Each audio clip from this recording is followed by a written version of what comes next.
the beginning of Deuteronomy. And let us pay close attention, please, to this. This is rather important.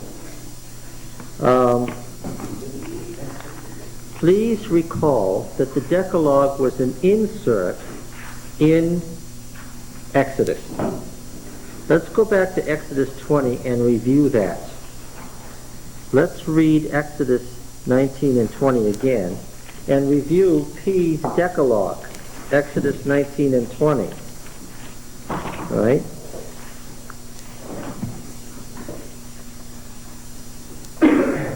This is how it reads in Exodus 19, verse 16. On the morning of the third day there were thunders and lightnings and a thick cloud upon the mountain and a very loud trumpet blast, so that all the people who were in the camp trembled. Then Moses brought the people out of the camp to meet God, and they took their stand at the foot of the mountain. And Mount Sinai was wrapped in smoke, because Yahweh descended upon it in fire. And the smoke of it went up like the smoke of a kiln, and the whole mountain quaked greatly. And as the sound of the trumpet grew louder and louder, Moses spoke, and God answered him in thunder. And Yahweh came down upon Mount Sinai to the top of the mountain, and Yahweh called Moses to the top of the mountain, and Moses went up. And Yahweh said to Moses, Go down and warn the people, lest they break through to Yahweh and gaze, and many of them perish. And also let the priests, this is the J and E account. In P, there aren't any priests yet. Right? There aren't going to be priests until after the tabernacle is built. That's going to occupy the 3 months before they start the tabernacle while they have the golden calf incident. Then it's going to take 6 months to build the tabernacle. They're only 3 months into that first year. There are no priests. This is the J-E account. Okay? Where there is no tabernacle building. The Yahweh doesn't say a word about a tabernacle being built. This is the J-E account.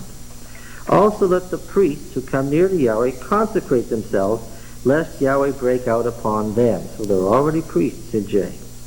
And Moses said to Yahweh, The people cannot come up to Mount Sinai, for thou thyself didst charge us, saying, Set bounds about the mountain and consecrate it. Yahweh said to him, Go down and come up, bringing Aaron with you. But do not let the priests and the people break through to come up to Yahweh, lest he break out against them. So Moses went down to the people and told them. And God spoke all these words, saying, It's a sudden break, and it's shocking. We're in the middle of a story, and this is an odd place for it to be. Okay? Here, Aaron is already the high priest, and there are already priests. We don't know where in J they come from. They're just there. Okay? Now, this is narrative. And the narrative continues in 2018. And when all the people perceived the thunderings and the lightnings and the sound of the trumpet and the mountain smoking, the people were afraid and trembled and stood afar off and said to Moses, You speak to us and we will hear, but let not God speak to us lest we die. And Moses said to the people, Do not fear, for God has come to prove you that the fear of him may be before your eyes, that you may not sin. All right? So the people stood afar off while Moses drew near to the thick darkness where God was. And then it goes right on to Exodus 32:1. Exodus 32 and verse 1, where we have the narrative continuing unbroken.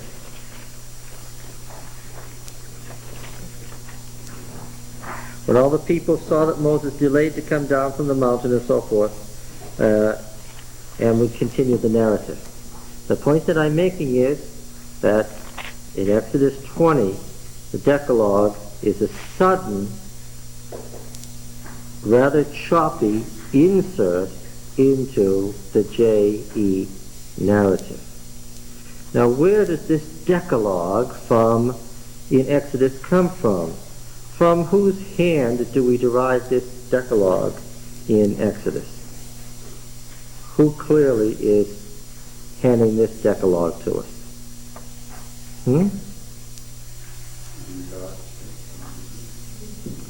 No. I'm asking who is the author? God did not speak all these words, Don.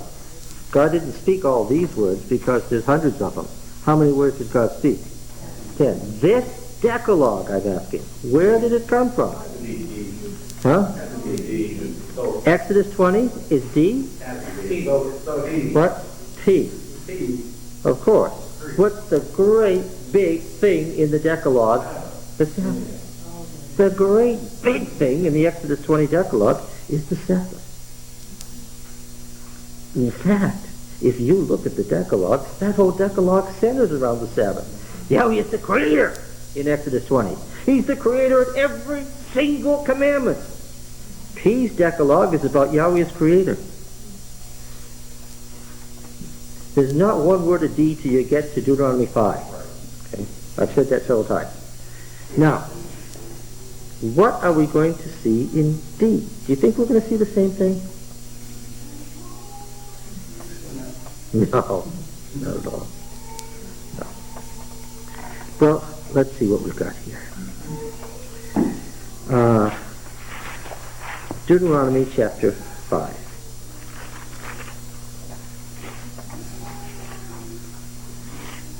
Close attention now, it's very important. First we have the oral introduction. Hear, O Israel, the statutes and the ordinances which I speak in your hearing this day, and you shall learn them and be careful to do them. Yahweh our God made a covenant with us in Horeb. Not with our fathers did Yahweh make this covenant, but with us, who are all of us here alive this day. Yahweh spoke with you face to face at the mountain out of the midst of the fire. While I stood between Yahweh and you at that time to declare to you the word of Yahweh, for you were afraid because of the fire and you did not go up into the mountain, he said. The point I want to make now is that this oral introduction in D comes from where? Where do we get these details from? Where do they come from? They come from whose narrative? No, not P. Think, I asked you to listen carefully. What? J and E. Who used both J and E, Lucy?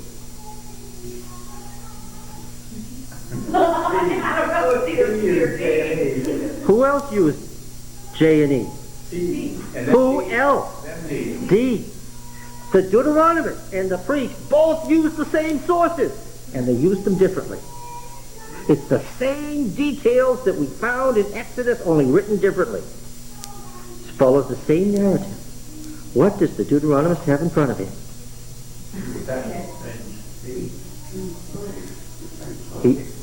The same sources. Not one word of P, Tom, is in D. Not one word. What am I telling you? P, the priest, and D, the Deuteronomist, both used what? J and a common source. What is this common source? It is the religion of all Israel that existed before what? Before the division. This oral introduction is the same thing I just read to you out of Exodus. That's why I read it to you out of Exodus. To see if you could figure out the same data. The same words. Words that aren't like the way the Deuteronomist writes. We're going to see, these are the first words of D. We're now in Deuteronomy. We just started reading Deuteronomy. We just started reading the first verses of Deuteronomy. And what point am I making to you, Dale? That the Deuteronomist uses the same sources as P, but does not use P, the theology of P. There's a reason for that. But first, understand it. We've got the same sources, but used differently.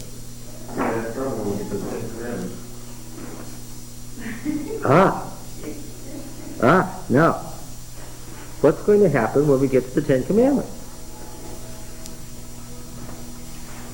Let's read. He said. This is obviously a summary of what was in J and E and a Decalogue.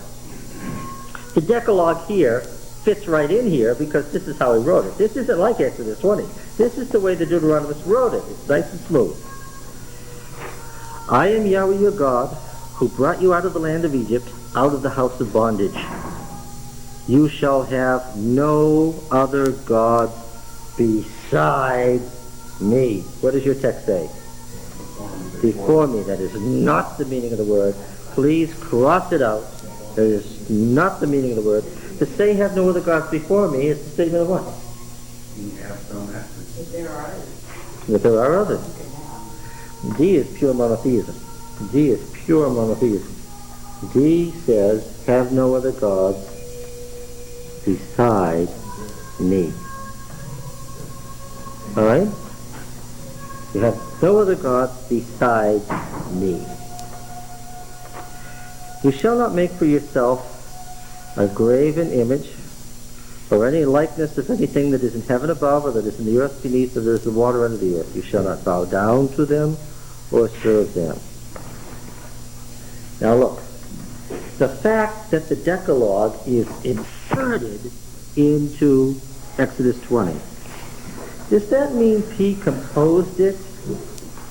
Am I saying that P composed the Decalogue in Exodus 20? What am I saying? That he did what? He edited it for his own purposes. The fact that it's all of a sudden chunked in there, Richard, would lead you to believe what? He's got this thing. Does it pre-exist him or not? Yes. It does pre-exist him. He has to decide where in J and E shall I put it. But it pre-exists him. He edits it for his own special concern. What am I seeing here? The Decalogue, the Ten Commandments in this order, in this style. We saw another Decalogue in Exodus 34, and we saw 3 more Decalogues as we read through P. But the one in Exodus 20 must have been widely known. Why? We discover the same Decalogue where? Right here in the Deuteronomy. Alright? With slightly different wording. You shall make for yourself, not make any, let's just take a look. Keep your finger there and go back to Exodus 20.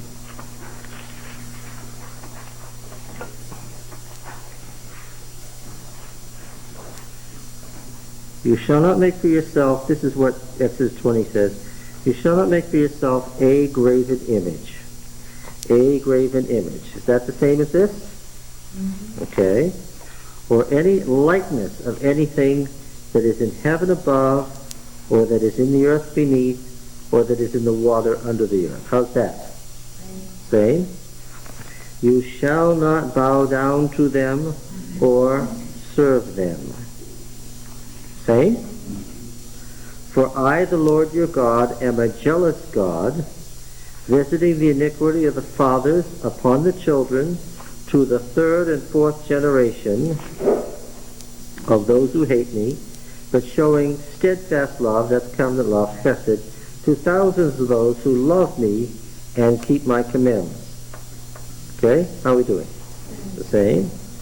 How about this one? You shall not take the name of Yahweh your God in vain, for Yahweh will not hold him guiltless who takes his name in vain. Okay. Now how about this one? Remember the Sabbath day to keep it holy. 6 days shall you labor and do all your work, but the 7th day is the Sabbath to Yahweh your God. In it you shall not do any work, you or your son or your daughter, your manservant or your maidservant, or your cattle, or the sojourner who's within your gates. How does that go? How is it different? One says remember, the other one is observe. Observe, remember.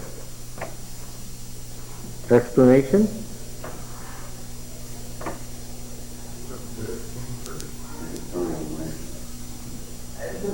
Why do you think observe came first? Because you have to be told to observe before you can be told to remember. Oh, that's I wouldn't buy that as the argument here.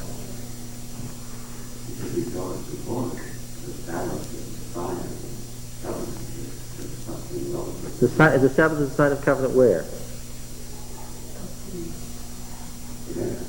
In Exodus, yes.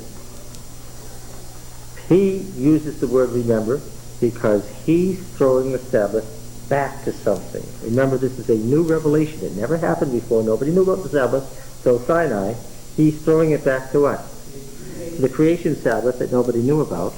Remember that Sabbath. Okay? Observe the Sabbath. It certainly has a claim to be the original word. And P's, remember, to be P's special Sabbath wording. Observe the Sabbath day to keep it holy, as Yahweh your God commanded you. What? That is different. Yes. D treats it as an old law. Right? Now I know why P doesn't treat it as an old law. Because it's brand new at Sinai in P. That's right. So what do you think about these words, as Yahweh your God commanded you, not being in P? He had just commanded it. But he wants to think that he did it a long time ago. Well, so P can't leave these words in and make it jive with his theology. Got it? So he has to remove those words. In D, and we're going to see this often, in D, it's treated at Sinai, at the giving of the law, it's treated already as what? As an old commandment that God had already commanded sometime in the past. So Roy, if you're absolutely shocked that the first time anybody heard about the Sabbath was at Sinai, and your Adventist blood can't take that, forget Exodus, what? Just read Deuteronomy. All right, now, are you with me? Do you understand what I'm saying? Why P dropped out the words, as Yahweh your God commanded you? If anybody who has a question about this, I don't want to go on unless it's clear. All right. And that's caused a lot of problem all through the centuries because of that. Because then people say that it started at Sinai. It did start at Sinai, according to P. All right. But it didn't really. Well, now, wait a minute. In our Sabbath theology, who do we Adventists really rely on? P. Almost exclusively. So be careful when you disagree with the priest. Because our theology about the Sabbath is derived almost totally from P. And for P, it is the great revelation at Sinai. The great covenant God makes with Israel is the revelation that he's the creator God shown through the Sabbath. Nothing like that in D. Well, I disagree. You do? Yes. Okay. I say verse 15 is probably D's small commentary on the same matter. It winds up with the same conclusion. Well, yeah. Yeah, of course. That's right. We have a Decalogue that pre-exists P and D, and they both edit for their own direction. Okay? Now, down through up to verse 15, the wording is the same, except that there are some minor changes between P and D. And one of them is that in P, there's missing this phrase that indicates that the Sabbath commandment already existed at Sinai. Yeah, he makes a bigger deal of it, but D comes out the same way. Well, yes, he comes out the same way, but he's got a reason for wanting to suppress the idea that the Sabbath had already been commanded before Sinai. Let's see.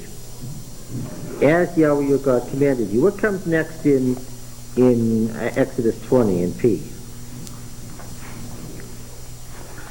Observe the Sabbath day to keep it holy as Yahweh your God commanded you. This is, remember the Sabbath day to keep it holy.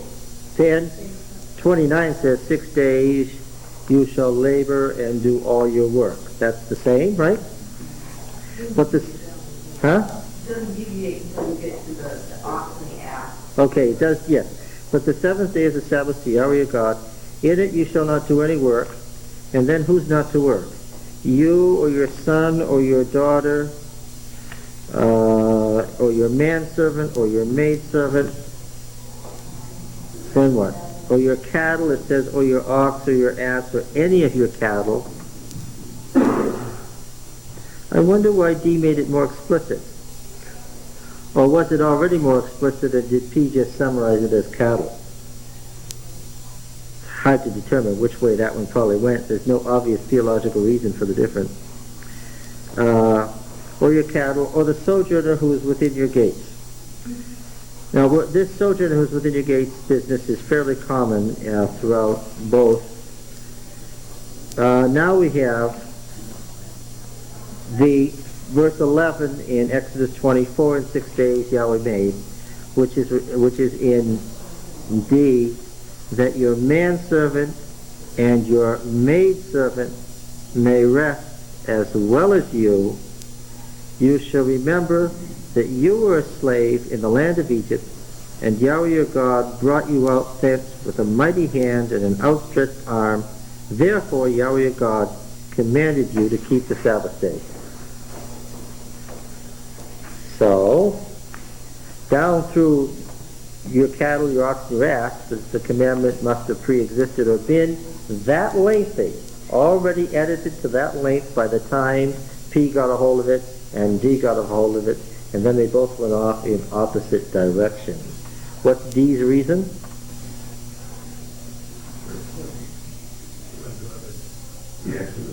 The Exodus. In other words, what? Redemption, which he's going to hammer again and again and again and again. This is typical Deuteronomic language. This motivation, because you were a slave in Egypt, is going to be a major motivation clause in the laws in D. The D code returns to it again and again and again. It's one of the most common D explanations for observing a law. Again and again, social laws, you do this because you were a slave in Egypt. This is typically D stuff. We do not see this. Yes?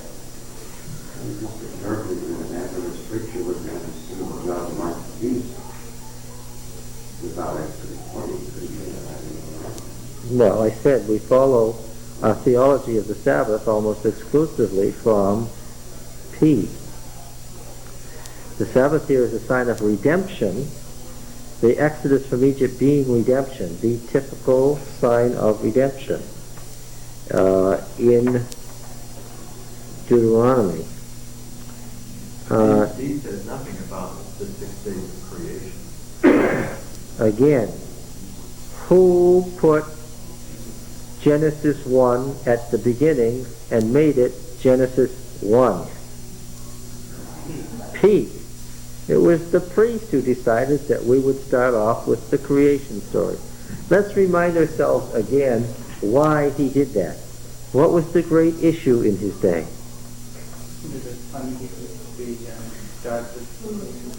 Not the gods of Canaan. That wasn't an issue. That was a 9th century argument, especially in North Israel with Baal. That was all gone by peacetime.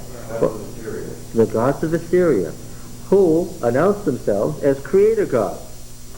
And you remember that under Ahaz, the Syrian religion had been taken over wholesale in Judah, and the Assyrian gods were officially the national gods of Judah, and the Assyrian overlords' gods were accepted as the creator gods, and he wasn't having any of it.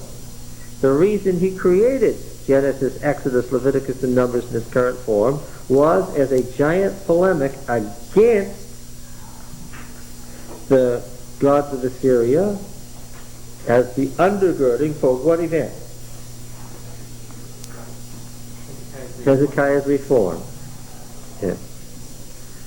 And nobody believed that the gods of Assyria were the creator gods by these times. That was not a big issue here. Yeah. All right. Interestingly, though, as John pointed out, what's the origin of the Sabbath here?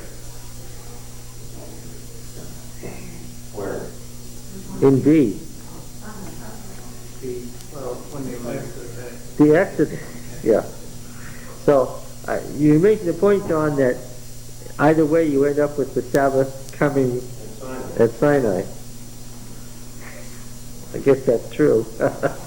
Yeah, you don't have the Sabbath before Sinai and P, and you don't have the Sabbath before Sinai and D either, really. But he doesn't attack the Syrian gods directly either. He attacks them through the Canaanite gods with property. Well, yes. You can't really deal with the Assyrian gods. Well, as you read Genesis 1, you know that he's quoting the Enuma Elish and saying it's wrong. That's as close as you get as a direct attack. That's right. He couldn't openly say the Assyrian gods are nothing. Why? Yeah, that's right. And if you said that, you'd probably get a telegram. And what would be the postmark on the telegram? No, what postmark would it be? Nineveh. Dear sir, this comes from our attention.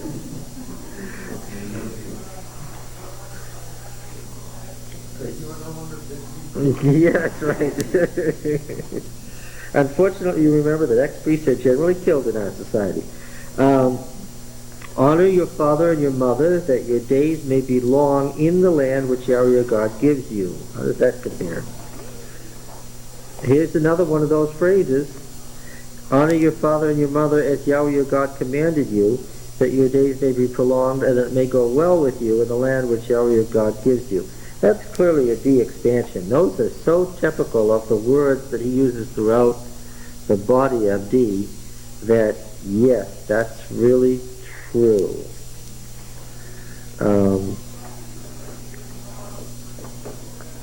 Now,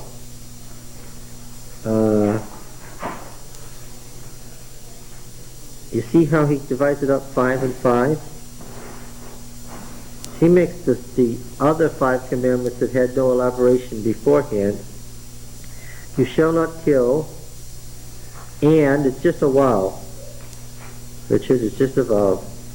You shall not kill, and you shall not commit adultery, and you shall not steal, and you shall not bear false witness against your neighbor, and you shall not covet your neighbor's wife and your neighbor's house. I know why he did that. We're going to see that a lot. The position of women in the D code is elevated. In the way it's worded in Exodus 20, verse 17, you shall not covet your neighbor's household. And what are some things in your neighbor's household that you shouldn't covet? His wife, his man-slave, his woman-slave, his ox, his ass, or anything that belongs to your neighbor. So that as it reads in Exodus 20, the wife is what? It's the principal piece of property in the neighbor's household. That what it's saying is don't covet your neighbor's property, the principal of which is his wife. Here, it's divided differently deliberately. Don't covet your neighbor's wife. And also anything that's in your neighbor's household. You like that better? All right. You know, somebody said something last Sabbath in class. We were talking about how the position of the woman in ancient society. I think there's a big misconception about women in ancient society, that they were only regarded as property. The fact that there were many prominent women, politically prominent or leadership prominent through the period of the judges and on into the time of the king, suggests that there was a dichotomy or a severe split between those who were regarded and those who were not. But there was the same problem with men. That's right. It's not as clean as women were pieces of property. No, it's a mixed bag. Some That's right. were.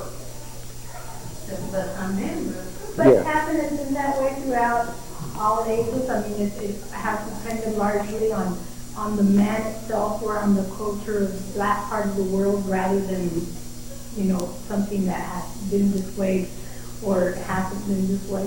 You know what I'm saying?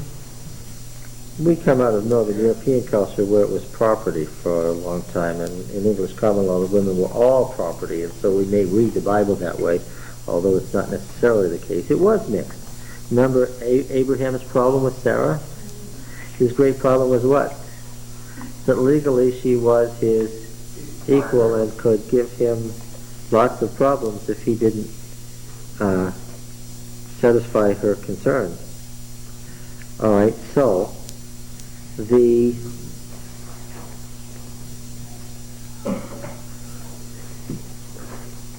the name theology in Deuteronomy, where Yahweh will make his name dwell and so forth. They developed the idea of the name in D so that you wouldn't think that God was in any way present on earth, right? But the idea of the name was already around. Did you notice in the sermon this morning, someone who blasphemed the name? Yeah. So, and the name was in the P account too. It makes more sense in D, not taking the name in vain, because it's developed into a theology in D, where it's left undeveloped in P. Alright? The last five are tied together, so really D has tried to divide these as 5 and 5, right? He has really put honor your father and your mother, as Yahweh your God commanded you, that your days may be prolonged and it may go well with you in the land which Yahweh your God gives you. He's really tried to make that commandment a duty to God, not to man. Yeah, he's tried to divide them 5 and 5, quite deliberately, by the way he has edited here. Okay, what do you think about D's Decalogue as opposed to P's? What do you think?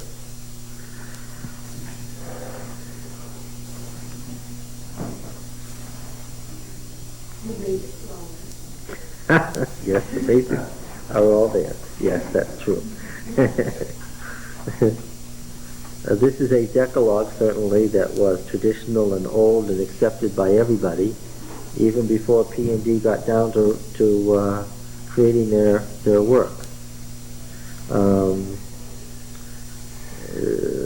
P gives us a theology about the Sabbath. What do you think about this? Can't get the mark of the beast, you say, Pete?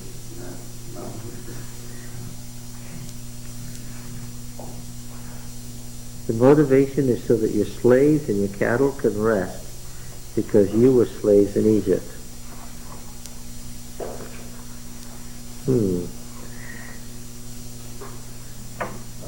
Salvation is a great reason for having. Oh yes, salvation is a great reason. Redemption is a great reason for having the Sabbath.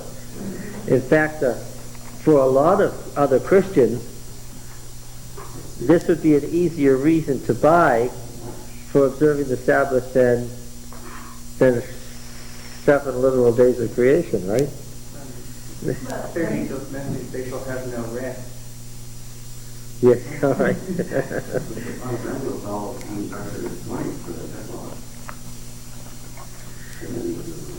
Yeah, they're funny, you know. You press those fundamentalists and push them hard and jab them, and, well, maybe those days were just symbols or eons. Once you get down to turning the screw on the fundamentalists, they'll waffle on the literal week of creation. So we might be just as well informed in our missionary journals to use the Sabbath as a sign of redemption, as a argument that people would respond to. But some of them don't even take the law period anymore. The Ten Commandments either. They say we're given the grace now. So we don't need the law at all. Yes, I had this discussion with the Disciples of Christ minister, and the Disciples of Christ will always begin that way. You ask him, can a Christian worship images? What's he going to say? And what did he say? No. And can a Christian commit murder or adultery? Once you get down to it, should a Christian keep Sunday holy and observe it as the Lord's Day? Yes. So he even thinks that there should be a Sabbath. So, yeah. So, but after arguing that there's no law, that we're not under law, under grace, you can take that same person and get them to commit to every one of the 10 Commandments. So you sort of wonder what the point of the argument is. Yeah. But they fight so hard about grace, you don't have to keep the law. It's nailed to the cross. That's true, but you can't get one of those good Baptists who say that to agree that it's okay to commit a murder. Not one. They don't know how to do it.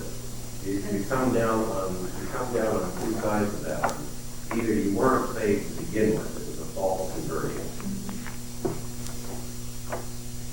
Mm-hmm. You weren't saved at all, really. About what? Yeah. Kind of thing. And the Robert's motion to avoid doing the Sabbath, I mean, they agree with all the other things. Yeah, isn't that really the thing? It's the seventh-day Sabbath they're trying to avoid, not the Sabbath. Because Sunday, they keep holy because that's the day our Lord rose, and that's his day.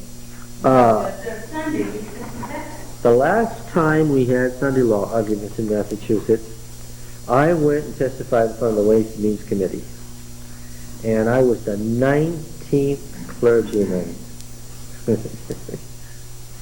And I asked them all. I was brazen about it. I asked every one of the guys who spoke.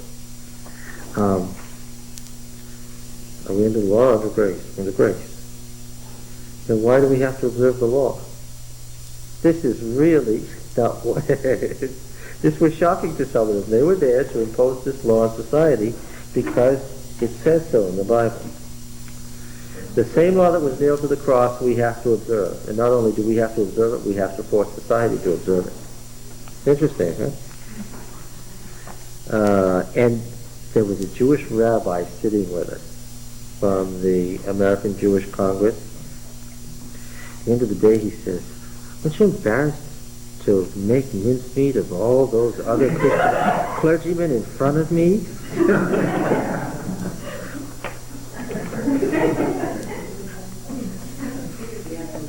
No.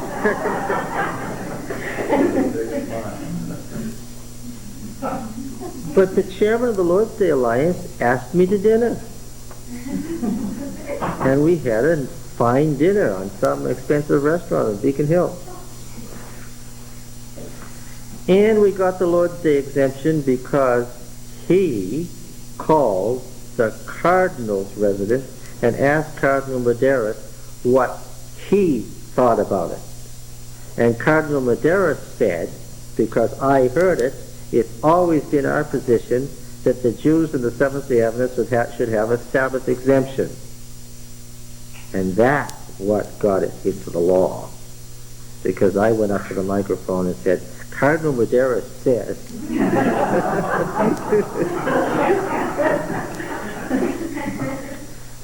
Okay. That's crucial to modern Protestantism, Yes. as well as the Catholic Catholicism, is that the discussion of Sunday observance or Sabbath observance not be driven to its origin, that it be driven to modern practice in society. That's right. And so forth. Yes. The Catholic Church is not anxious to discuss the origins of that day. Now, the law is titled the Common Day of Rest Law, and it begins, since Sunday is accepted as a common day of rest.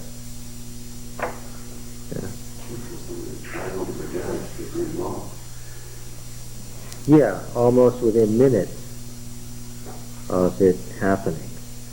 Yeah. All right, so the... Going back to the Sabbath or to be able to have, but is it, I mean, doesn't it, they speak of ties together and saying that redemption is the recreation. So it is the act of the Creator God in both instances. Yeah, Yahweh is the creator, you know that because you read Genesis 1. That's really peace speaking. Well, the Yahweh says that he's the creator too. How does he look at as Yahweh? Doesn't he look at Yahweh as the Creator God, the Supreme God? He never talks about it. I don't think we're going to find any evidence that he ever talks about it. We could say, well, we have to presume that he did, but that isn't going to, that's not exactly a biblical reason. Maybe, I mean, why should he mention it that much if it wasn't an issue maybe That's- at this yes. time? So why should he mention it? If it's not an It issue, was taken for granted then. we'd have to argue that, that's right, that it was simply isn't mentioned because it wasn't an It issue. wasn't an issue, so he didn't have to mention it. But I think we are on the same ground if we go to the creation of creation is an issue. Creation is an issue, yeah. Of course it is. Well, we're back to the same thing that they were in Hezekiah's time. I mean, we have displaced the Creator with other gods. Well, yeah, the gods of Assyria are more our problem than D's problem. Right? We have more problem with our problems are more P's problems than D, so that's why we rely on P. Yeah. We were talking about this being inserted in a narrative of J&E, right? The Ten Commandments in Exodus. As it is in Exodus, but did you notice how smooth it was here? The Deuteronomist summarized the J&E account. We're going to find this again and again as we read through the core of Deuteronomy. He takes the old stories and he restates them in his own words. Where in time compared to P and D is J&E? Much earlier. How much earlier? Abraham's time? Well, that's the big question. And then where can we date the Ten Commandments from? Oh, well, we know we can date the Ten Commandments at least to the time before the North and South had split apart, because these two Decalogues, really they're edited differently, but they're surely the same Decalogue. Yeah. So this division between North and South really began before the monarchy. Right? We're going to find that the Northern League developed in the middle of the Judges period. We're talking about 1200 BC. And that Judah, Simeon, Levi, and Benjamin formed the Southern League separate from the Northern League. So we're talking about this Decalogue already, in these words, already being around early in the Judges period. Well, but see, the 10 words were elaborated so soon, you're already a century or two after Sinai, you have these elaborations. Do you think Abraham had the 10 words before Sinai? Well, of course, P would say no. What did Abraham know? And when did he know it? I don't know. Because I don't have enough biblical material to tell me. Point to where he might have known. P comes dangerously close to contradicting himself when he says in Genesis 26:5, Abraham has kept my commandments, my statutes, and my laws, which is P writing, and those are his phrases for the Ten Commandments and the words based on them. And he comes very close to self-contradiction. He almost says that Abraham had the Ten Commandments. And if you didn't read what he said in Exodus, you would think he is saying that Abraham had the Ten Commandments. Still not saying that he didn't try to give Moses the table of stone and the 10 Commandments written on, or the 10 words written on, even though they were there before somewhere else. It's not saying that, right? Well, P is saying that. He is trying to say that if that's the It's only totally new revelation, yes. You don't get that impression at all from D. even though he may have known that it was there before that. Well, of course, I don't think he believed that it was there before that. I think he believed and was teaching that the great revelation at Sinai was embodied in the law. How about J&E? Did they think that? No, not at all. No. Jay frequently tells. Remember that Jay's creator God is the one who's down in the mud, who's very personal, and he. Oh well. Anyway, he has Jay has Yahweh talking individually, face to face with folks, talking about his law frequently. And interestingly, remember what we said before: P overwrites, he never rewrites, he never removes a word of that. Why? Because P considered it. It's scripture. It's sacred scripture, yeah. All right. Now then. So he never saw himself as much as the Deuteronomy as a spokesperson of God in the power of Moses to be able to change laws. Well, he wasn't Moses' successor. Who was P? Aaron's successor. And he certainly believed that he had full authority to write scripture, but not to rewrite it or to suppress it. And yes, you have the authoritative voice of the Aaronite priesthood in P, and you have the authoritative voice of the Mushite priesthood in D. Shall we go on? We'll come back to the Ten Commandments. They're basic, and you'll see how they appear again and again. And we're going to note a lot how D takes the same stories from J and E, summarizes different important points out of them, and heads in a different direction. One of the things that has been said, and we can see it right here at the outset, in the opening words, is that D has much more social concern. That D has much more concern for the individual. Lucy, was it you who said you liked D better? No, must be somebody else. I like D better. You like D better? Yeah. Cornell does? Okay, well let's read on. These words Yahweh spoke to all your assembly at the mountain out of the midst of fire, the cloud, and the thick darkness with a loud voice. He added no more. He spoke to you face to face at the mountain out of the midst of the fire. We noticed how DTR 1 took that fire business and turned it into a great sermon on God being a consuming fire. He added no more.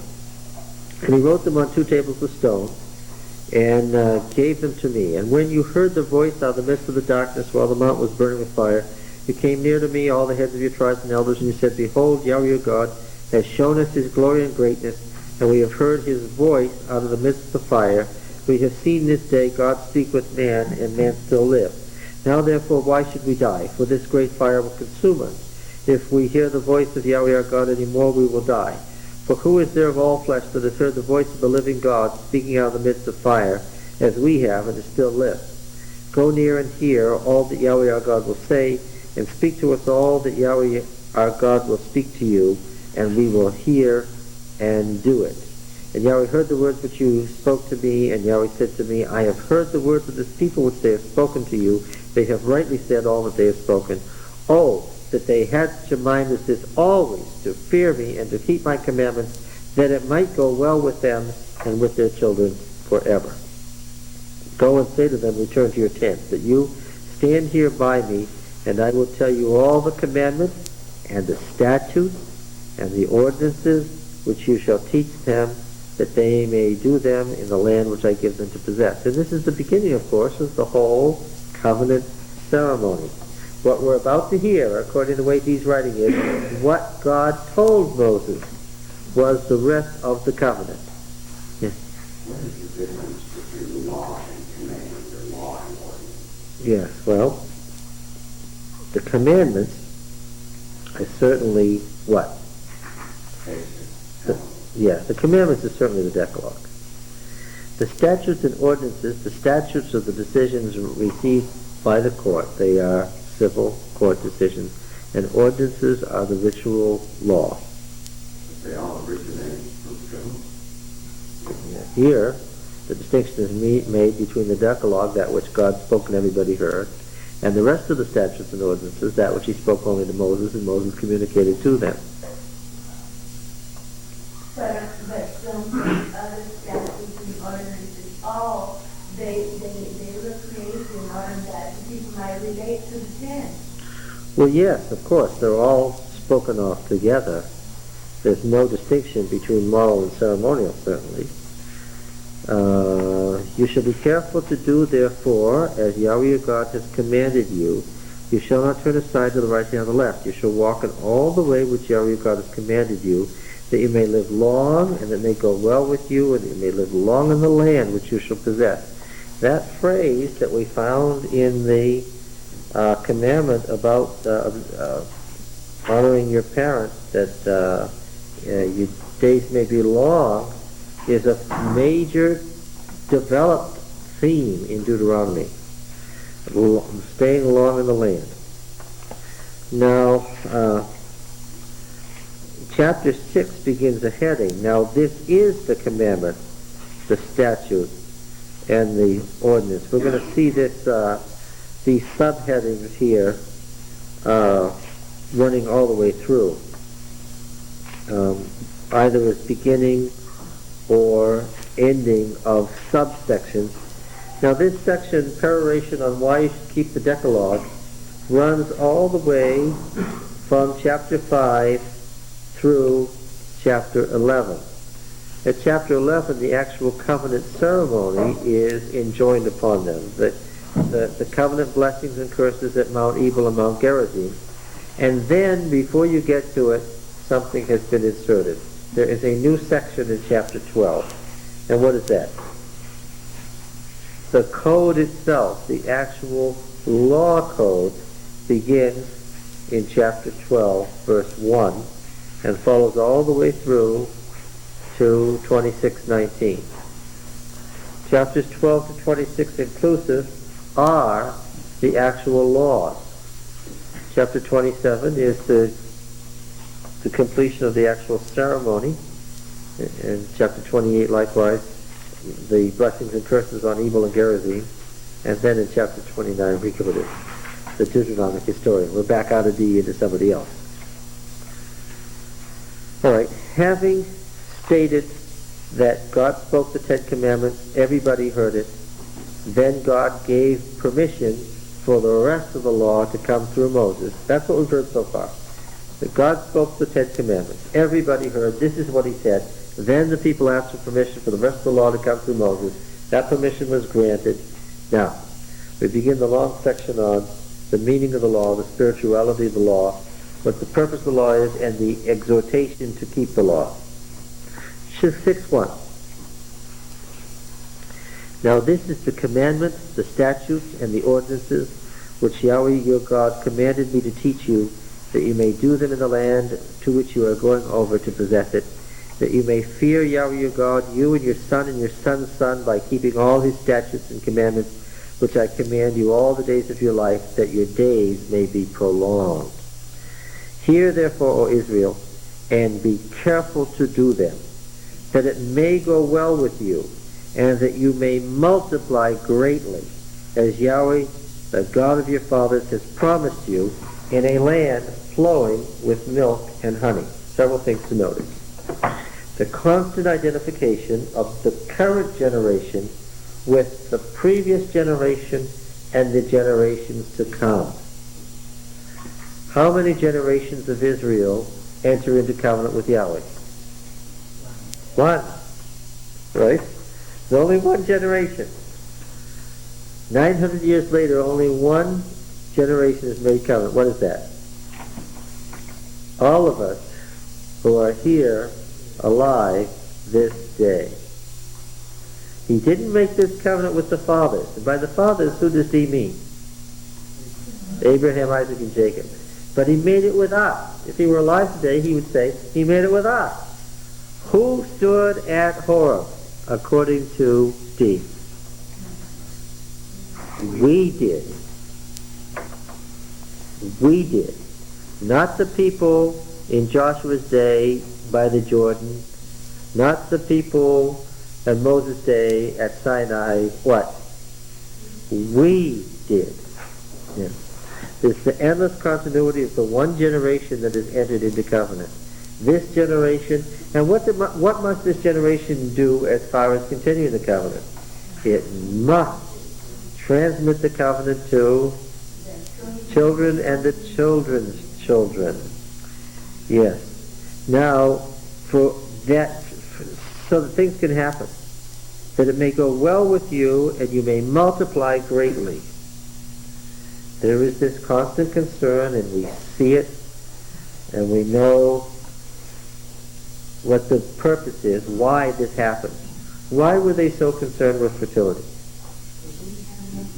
Yeah, can't drive it home enough. They didn't have enough people. It's incredible in the late 20th century to think that there was a time in the world when everybody was scared that what? The birth rate might be too low. The worst thing that could be threatened was what? Ezekiel said once, no birth, no pregnancy, no conception. That was scary. See? Yeah. That you may multiply greatly. Keeping the law is going to enable certain things to happen. Prolonging of days and great multiplication is among those. The more children, the better. In this land flowing with milk and honey, this is the old Bedouin phrase from the original conception of the land. The land flowing with milk and honey. Why do I say that's a Bedouin phrase? City dweller never would have called it that. Why? The Bedouin has to go out and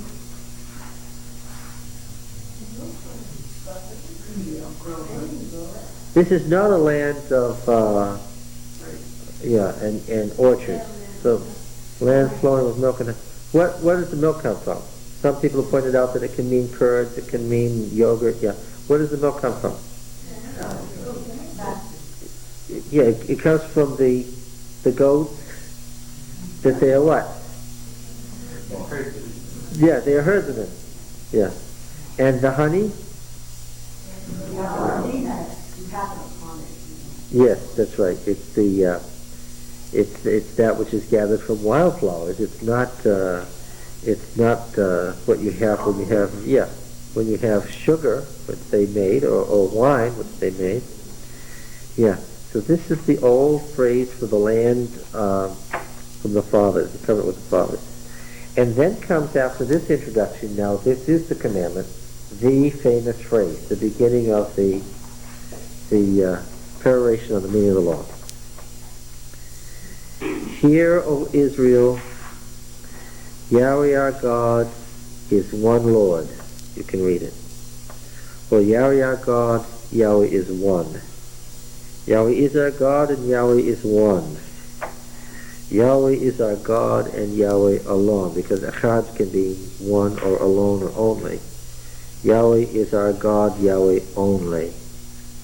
Well, which of these phrases does it mean? Yahweh Eloheinu, Yahweh Echad. Yahweh is, well, it means all of those things. It can be translated all those ways because it means all those things. Yahweh is our only God. Yahweh is the only God. Yahweh is our one and only God. And Yahweh is one. Now, of course, they use the word Elohim, which is a plural. But they're saying it's a plural of manifestations, but it's one. It's one God. This is monotheism. This is the famous Shema, because the word here in its imperative form, here is an imperative. Shema Israel.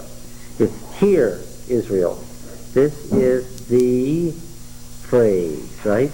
To this day, what are you going to hear at the beginning and the end in an Orthodox Jewish household?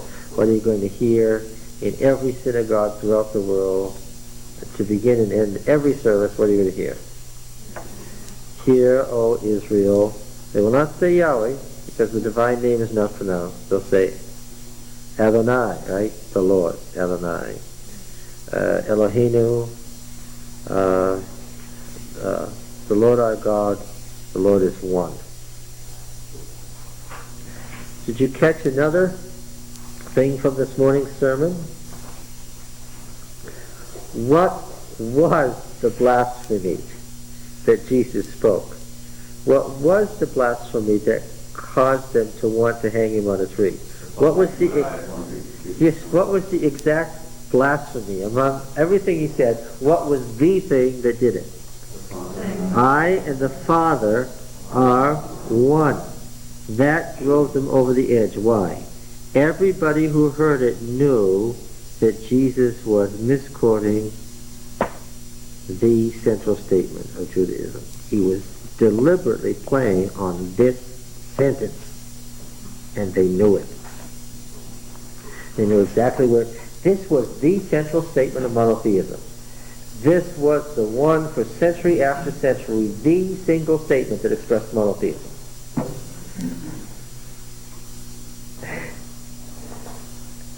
And when Jesus said, I and the Father are one, what did he seem to be saying?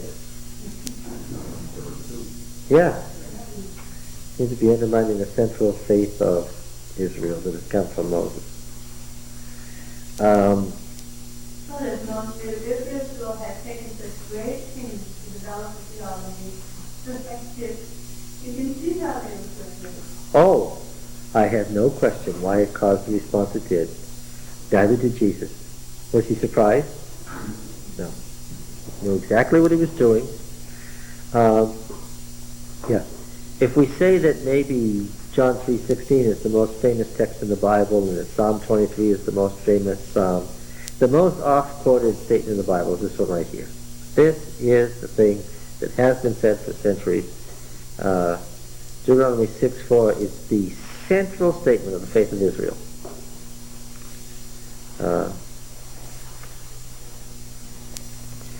Hear, O Israel, Yahweh our God is one, and you shall love Yahweh your God with all your heart, and with all your soul, and with all your might.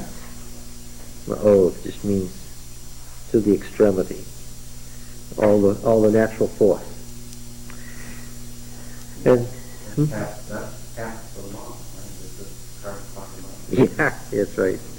And love your neighbor as yourself, which is also a Deuteronomic phrase that we'll find further on. It's usually turned to Leviticus, but it's a Deuteronomic phrase. And these words which I command you this day shall be upon your heart. And you shall teach them diligently to your children, and shall talk of them when you sit in your house, and when you walk by the way, and when you lie down, and when you rise. You shall bind them as a sign on your hand. They shall be as frontlets between your eyes, and you shall write them on the doorposts of your house and on your gates. You get the idea that the law is the all-consuming passion, is the central concern and thought of Israel. Yeah. And so in Orthodox Judaism you have the spirit of the law turned into the letter of the law. What do you have? Yeah, you have the mezuzah, right? Now if you open it, what will you find it says? There's a little card inside rolled up that says in Hebrew, has this paragraph on it. And you see the frontlets tied to the forehead between the eyes. And bound on the hands.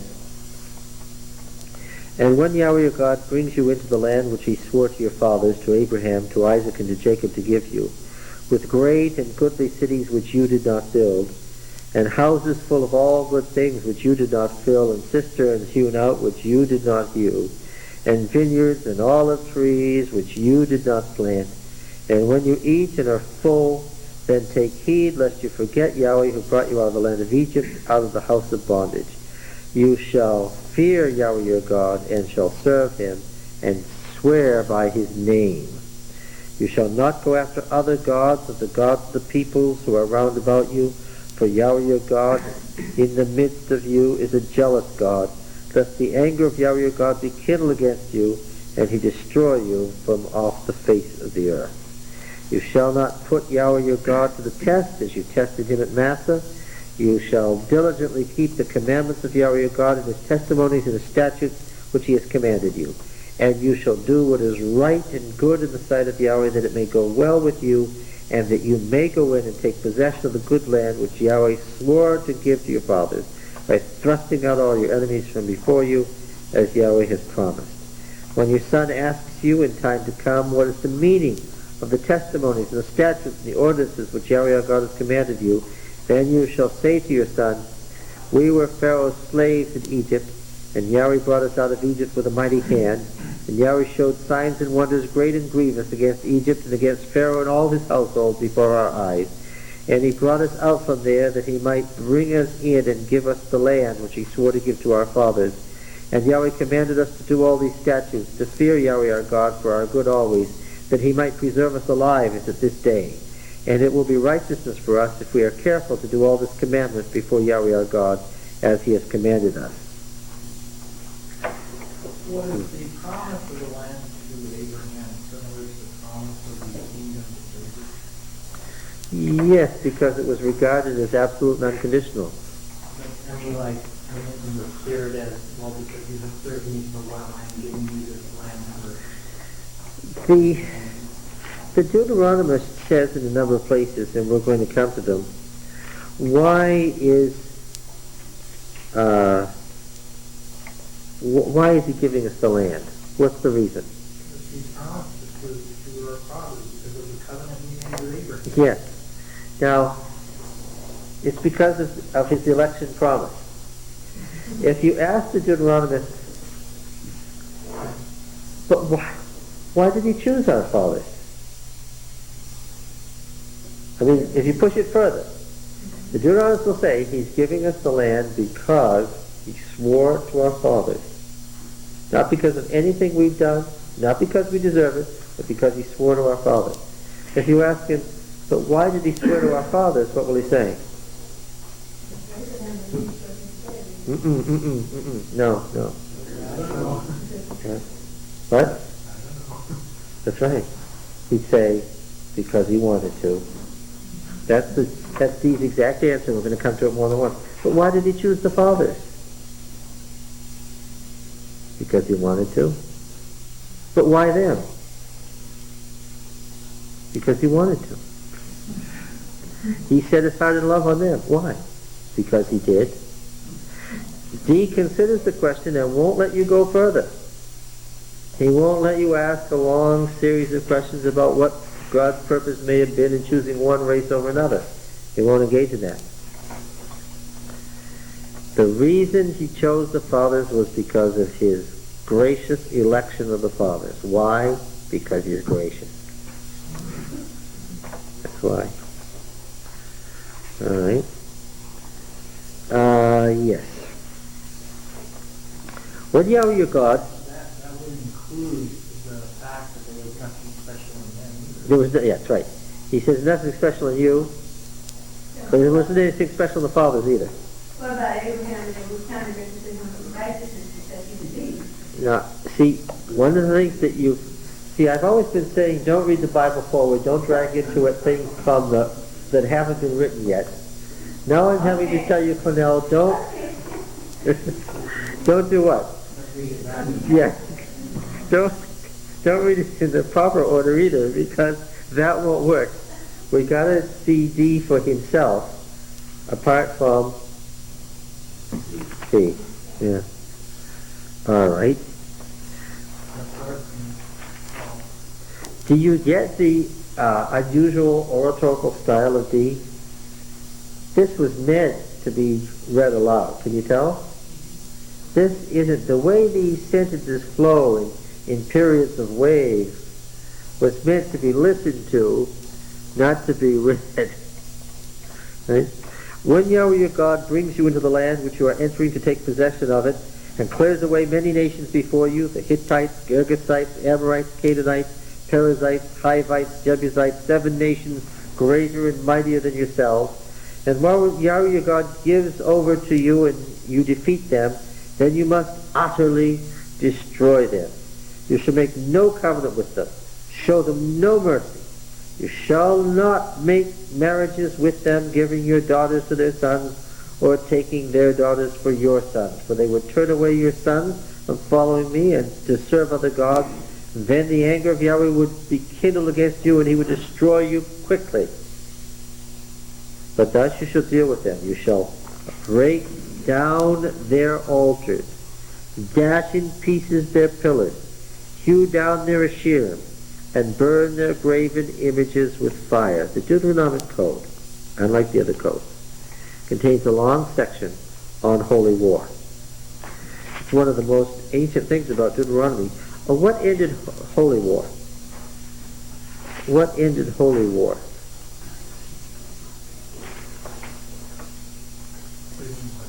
Well, when in history did it stop, and why did it stop? Oh no, that was holy war. When David Yeah, when David what? had rest.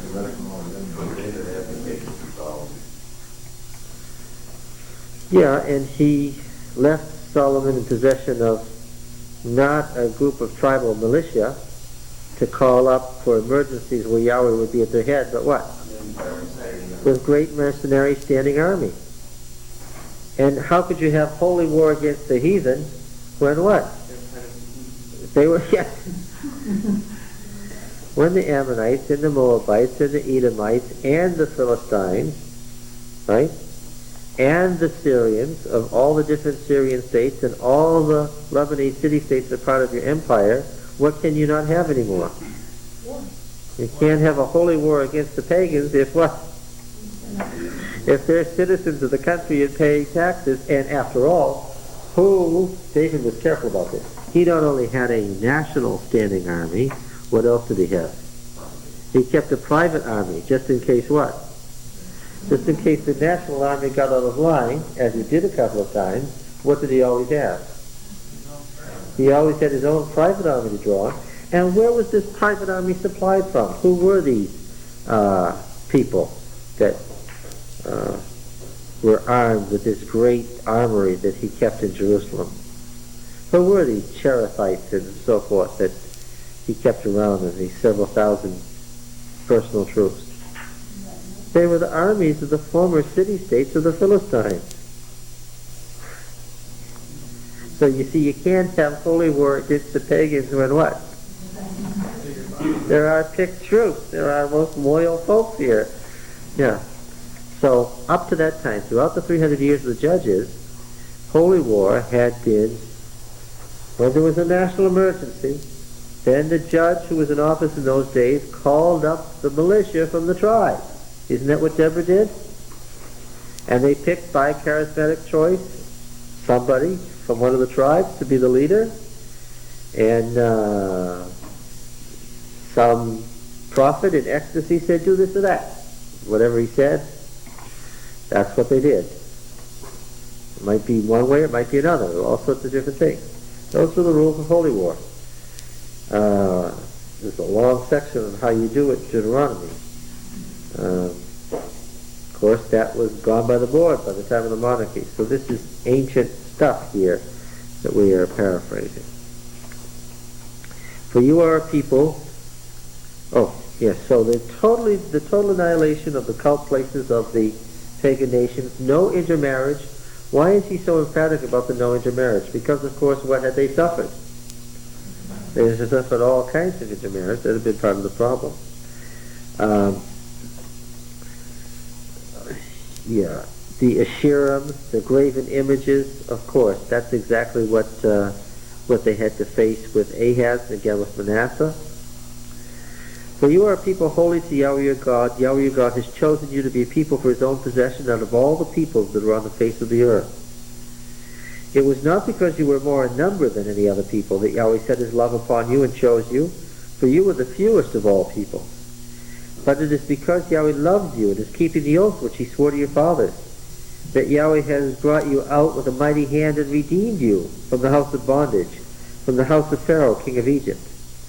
Know therefore that Yahweh your God is God, the faithful God, who keeps covenant and steadfast love with those who love him and keep his commandments to 1,000 generations, and requites to their face those who hate him by destroying them. He will not be slack with him who hates him. He will requite him to his face. You shall therefore be careful to do the commandments and the statutes and the ordinances which I command you this day. And because you hearken to these ordinances and keep and do them, Yahweh your God will keep with you the covenant and steadfast love which he swore to your fathers to keep. He will love you, bless you, and multiply you. He will bless the fruit of your body and the fruit of your ground, your grain and your wine and your oil, the increase of your cattle and the young of your flock, and the land which he swore to your fathers to give you. You shall be blessed above all people. There shall not be a male or female barren among you, or among your cattle. And Yahweh will take away from you all the sickness, and none of the evil diseases of Egypt which you knew will he inflict upon you, but he will lay them upon all who hate you. And you shall destroy all the peoples that Yahweh your God will give over to you. Your eye shall not pity them, neither shall you serve their gods, for that would be a snare to you. Indicating what? There would be a natural tendency toward, this is natural, there would be a natural tendency toward what? Toward first what? Not idolatry first, toward what? To pity. And pity would lead them to what? To not destroy, and that would lead to toleration, and then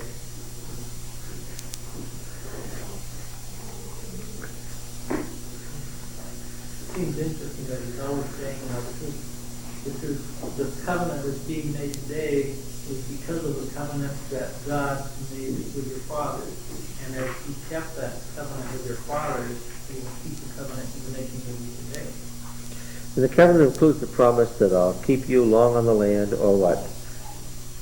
What's the rest of the covenant promise, or what? Or I'll destroy you quickly. Right? That's the promise. Yeah. What's that famous line about vice that is first pitied, then endured, then embraced? Vice is a monster of such hateful mien that to be hated needs but to be seen. And then it's first pitied, then endured, then embraced. And because you hearken to these ordinances and keep and do them, he will keep the steadfast love which he swore to your father to keep. All right. By his own oath, which he swore to your fathers to keep. All right, this is a sort of a summary of the covenant blessings in chapter 28. You know all the blessings that are listed in 28? This paragraph that we just read is a summary of the high points of the blessings. Now, besides the natural tendency to pity, the Deuteronomy reveals that there was considerable fear of the Canaanites and fear of the charge to conquer and destroy. If you say in your heart, these nations are greater than I, how can I dispossess them? Natural tendency not to destroy. Also motivated by a natural tendency to be afraid of nations that have more people. What I say was the real turning point in ancient warfare. Well, it's what weapons you had, partially, but what else was it? Sheer numbers. When David wanted to see how his empire was doing, whether he could finally make the last moves that he wanted to make to consolidate everything, what did he do? He took a census. Yeah. Was he counting to see how many people for the fun of it? No. For taxes? No, that's what he had local governors for. Yeah, he wanted to see how many men of war he had. Remember in the census in Numbers, what did they count? They counted everybody, but they especially counted how many men of war they had. Numbers was a big deal. Who has the numbers? These nations are greater than I. How can I dispossess them? You shall not be afraid of them, but you shall remember what Yahweh your God did to Pharaoh and to all Egypt, the great trials which your eyes saw, the signs and wonders, the mighty hand and outstretched arm, by which Yahweh your God brought you out. So will Yahweh your God do to all the peoples of whom you are afraid. Moreover, Yahweh your God will send hornets among them, until those who are left and hide themselves from you are destroyed. You shall not be in dread of them, for Yahweh your God is in the midst of you, a great and terrible God. Yahweh your God will clear away these nations before you little by little. You may not make an end of them at once, lest the wild beasts grow too numerous for you. What's going on there is the D's explanation of why they didn't conquer all at once. How many people were we talking about coming out of Egypt at this time? 35,000? At most, with all the women and children counted. So how many men of war? 10? 10 to 12,000 at most. So it's not a very big army. Yeah. That's why they were afraid. Yeah. Yeah. Just like the reality, they won't believe all. Well, but the Lord didn't want us to pin down numbers. He didn't want David to do it. That's right. Yahweh your God will give them over to you and throw them into great confusion until they are destroyed. And he will give their kings into your hand, and you shall make their name perish from under heaven. To make their name perish means to totally annihilate them. Yeah, that's right, their families, that's right. Now the man will be able to stand against you until you have destroyed them. The graven images of their gods you shall burn with fire. You shall not covet the silver or the gold. What does this make you think of, or who? That is on them, Achan, yes. Or take it for yourselves, lest you be ensnared by it, for it is an abomination to Yahweh your God. An abomination is that strongest word for the ultimate thing that God hates in pagan culture. Some pagan ritual or act that God totally abhors is called an abomination. You shall not bring an abominable thing into your house and become accursed like it. You shall utterly detest and abhor it, for it is an accursed thing.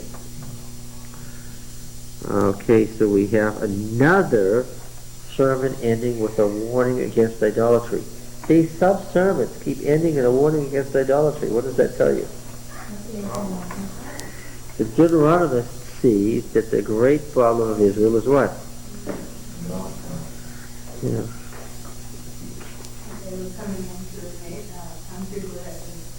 Well, it was everywhere, yes. Yeah, we're going to have this phrase right in the core of Deuteronomy, on every high hill, under every green tree. That's where fertility was.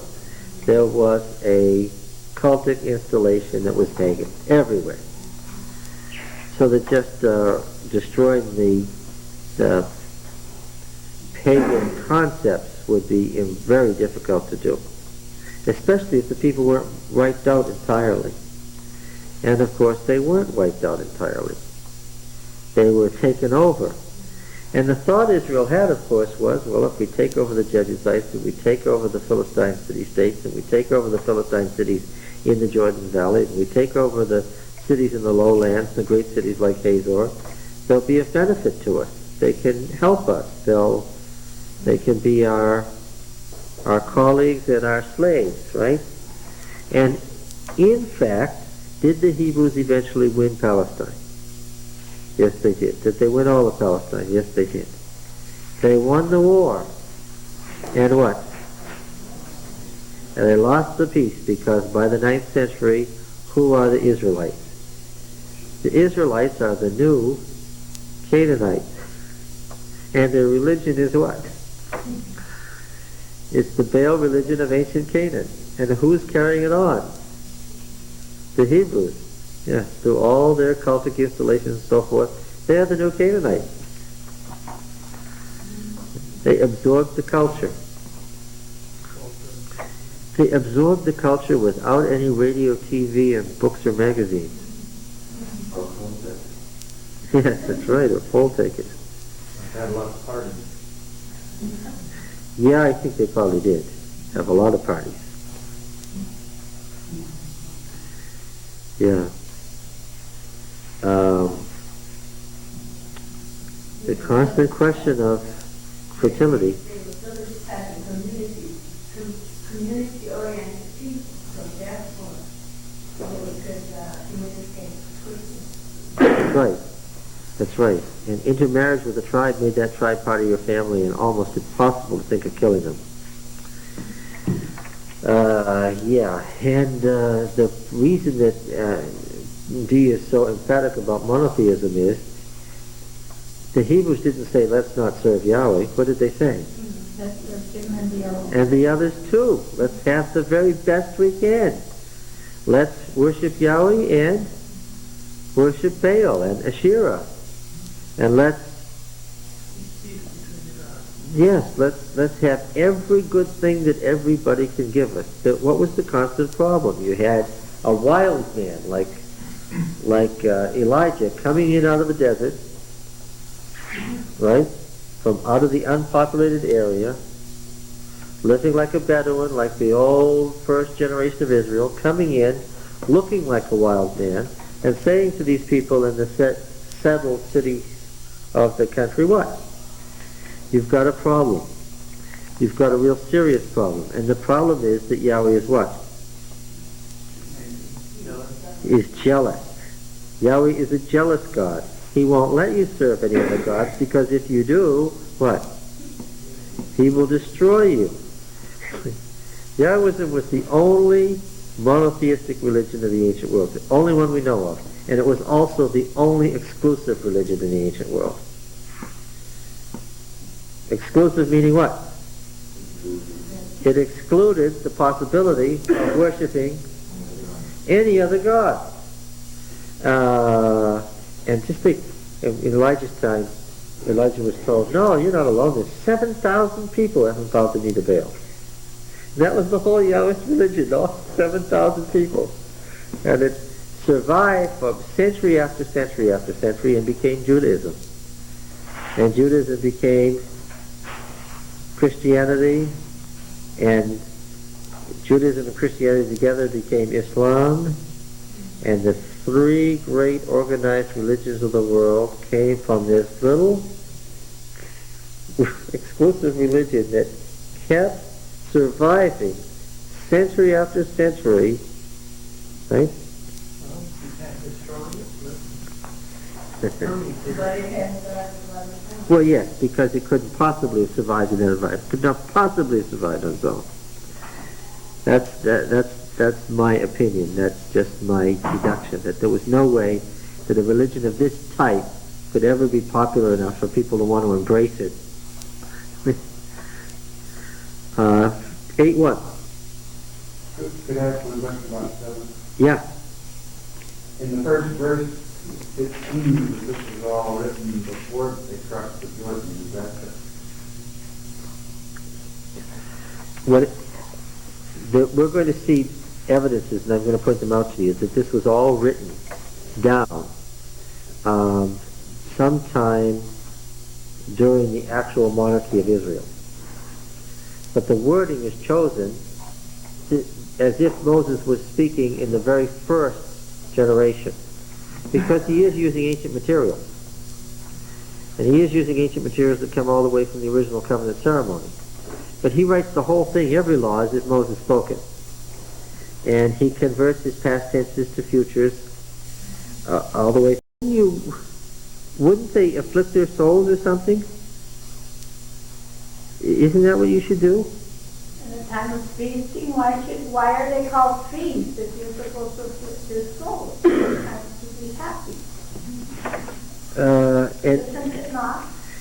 Well, I'm just acting the role of the Puritan here. I find it hard to remember the Puritans were ready to hang all those people who danced around the maypole.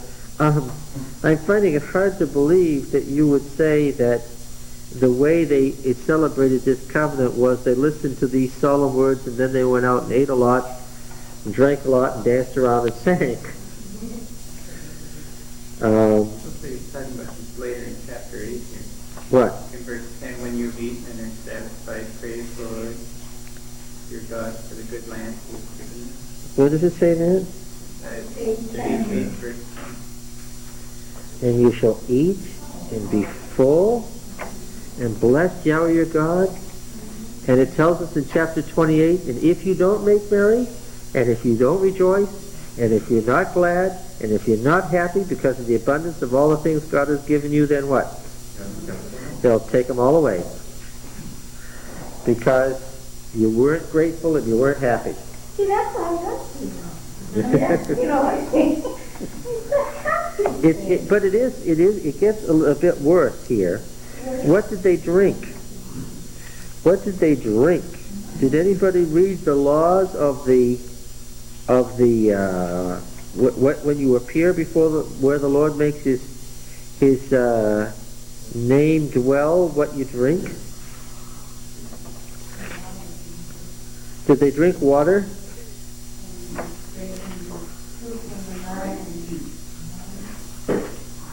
In more than one place that we're going to come to, what were you to drink in these feasts? Wine and strong drink. What is strong drink? The phrase. What? Well, of course, the wine was fermented because, well, whiskey, you say. It was any fermented drink made from grain. And wine was a word for any fermented drink made from fruit. Yeah, you've all heard of peach wine in there, right? Fake wine, yeah, sure. Oh, yeah.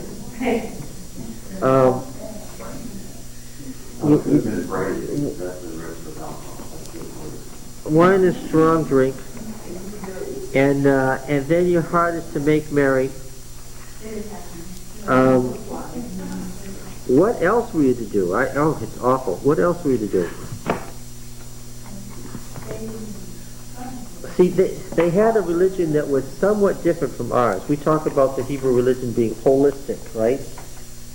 Body, mind, and soul, right? We say that the Hebrew religion encompassed every part of the being. Now, we're Adventists. We know that the spirit and the body and the soul are all aspects of one being, right? And we know that they're never separable, don't we? But we're also Westerners. We're also Greeks. And as much as we know that that's the Hebrew religion, what do? We separate them. We castigate the body on the Sabbath. What are all these injunctions? And we're going to see them in the laws. And I want to make you aware of them now. What are all these injunctions about being fruitful and multiplying doing in the laws about the feast? Yes. Yes.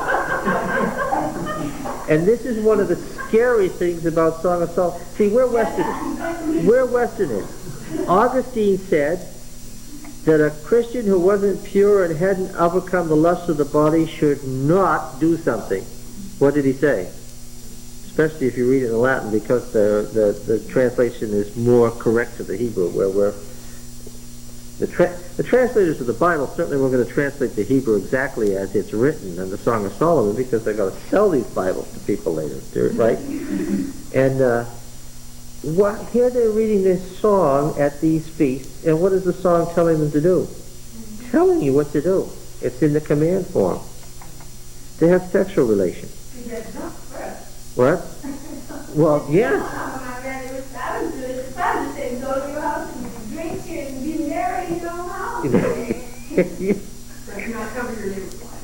Well, that's right.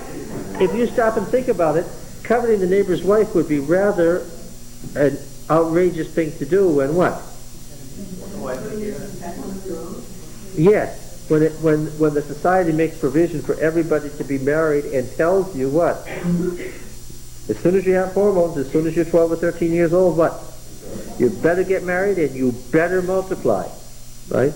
A child who was 16 and hadn't had children, what would be the question? Yeah, has God not blessed you? Don't you have any, is there a problem? Has God put a curse on you? This is a different religion from the one that we follow in a few ways, right? We're going to go, we're going to listen to and we're going to give ourselves devotedly and unreservedly to Yahweh. We're going to follow Him and Him only. We're going to do His law. And part of His law is what? We're going to be totally happy with Him, and we're going to be fruitful and multiply, and we're going to drink, and we're going to feast. And if we aren't happy, and if we think we need somebody else, after He gives us all this, then what? Then He'll turn and destroy us.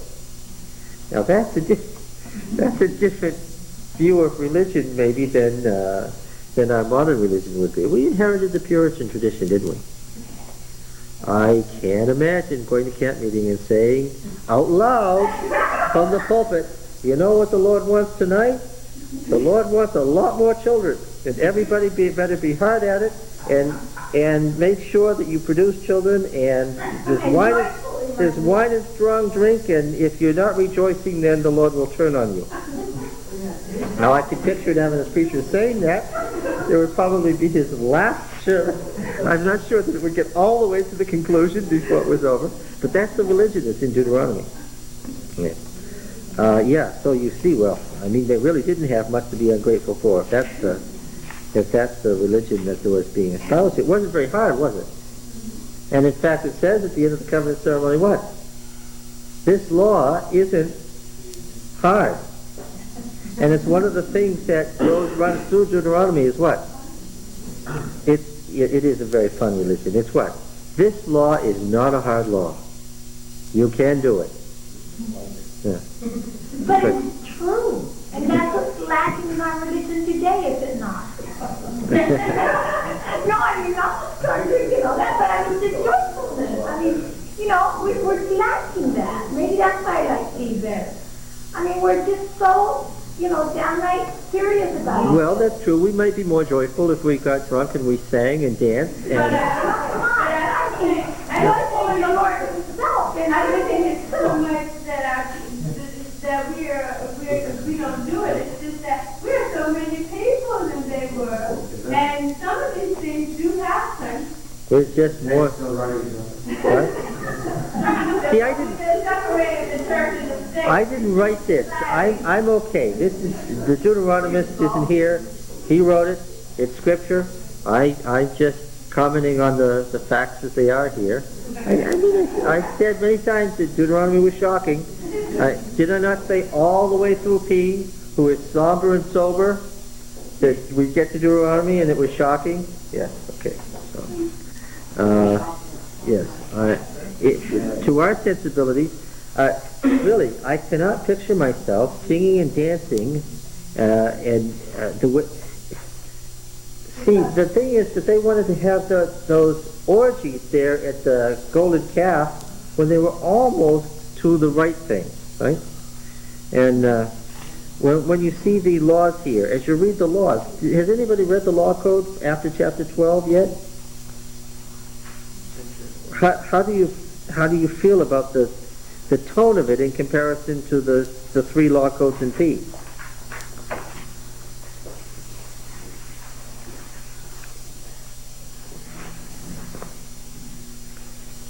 How does it read in comparison to the laws in P? You're free to kill and eat your animals, love you. Oh. Eat as many as the Lord gives you. Eat, drink, and be merry. It's amazing how he treats the law of blood that we saw in Leviticus. He just abrogates it. Says, don't worry about that at all. Yeah.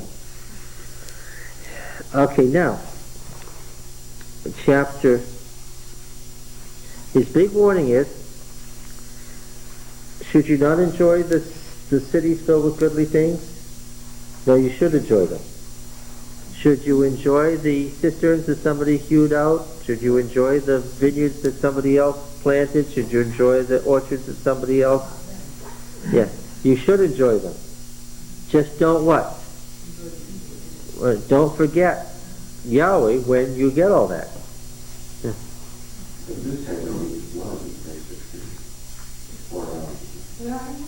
Oh yes, he says don't eat the blood, but he doesn't say.